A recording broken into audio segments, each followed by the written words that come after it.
Guillermo del Toro often creates stories about heroes who face off against impossible odds. Massive monsters, mythical mazes, supernatural terrors, and so on. Fans of Del Toro know that in spite of his reputation for creating powerful work, he seems to have a devil of a time completing his projects. He doesn't have a reputation for being a huge failure, though, perhaps because many of his failures don't seem to be entirely his fault.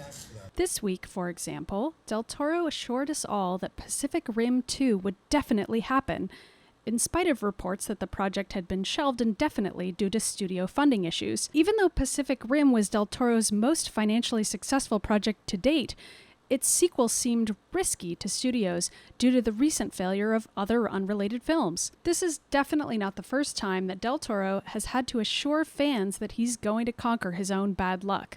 Del Toro's work on Hellboy is another such example. Planned to be a live-action trilogy, Del Toro's film adaptation of this comic book franchise never made it past its second entry in 2008. As recently as 2015, though, Del Toro continued to assure fans that Hellboy 3 could still happen. Since the live-action films came and went, the Hellboy franchise saw 2 straight-to-DVD animated films featuring the film's star, Ron Perlman, as the lead. A third animated film was planned, but it never surfaced. Sound familiar? In 2008, Del Toro helped pen the story for a Hellboy video game. The game was widely panned by reviewers. Yet, Del Toro has not given up on Hellboy, and somehow his fans haven't given up on him either. Perhaps that's because the man knows his own bad luck well enough to keep his fingers in a lot of pies. That way, he's always got a new project to which he can divert his interest and the attention of his fans. But having one's fingers in too many pies can be troublesome at times. The most notable example of a depressing Del Toro departure would be his exit from The Hobbit. After working on the film for 2 years, he left in 2010 in order to attend to other existing long-term commitments. One such commitment was a deal to make animated films for Disney Double Dare You. Even though Del Toro left The Hobbit in order to fulfill other deals, like the one he'd made with Disney, by the time he returned, it was already too late, and the Disney deal was gone.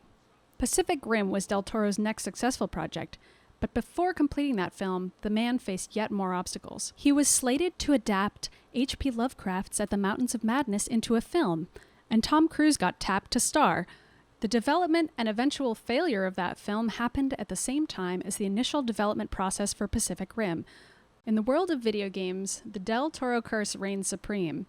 For his most recent game project, Silent Hills, Del Toro partnered with Hideo Kojima of Metal Gear Solid fame. The teaser demo for their game, which was called PT, received so much critical acclaim that it appeared on several Best of the Month and Year lists by games press sites.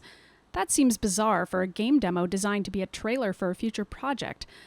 In spite of PT's acclaim, however, Silent Hills got the axe.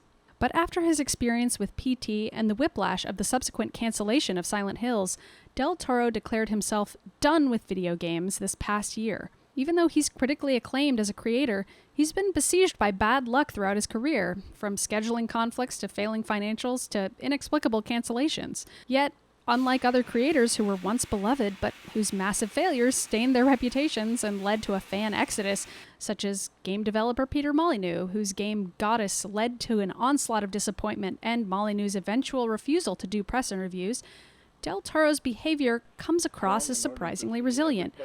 If anything, bad reviews and lukewarm reception seem to be the least of Del Toro's concerns as a creator. He's had to bounce back from worse. Much like Pacific Rim's Rinko Kikuchi, Del Toro always seems to have a secret sword hidden in the back of his mind, a new approach to try, even when all seems lost.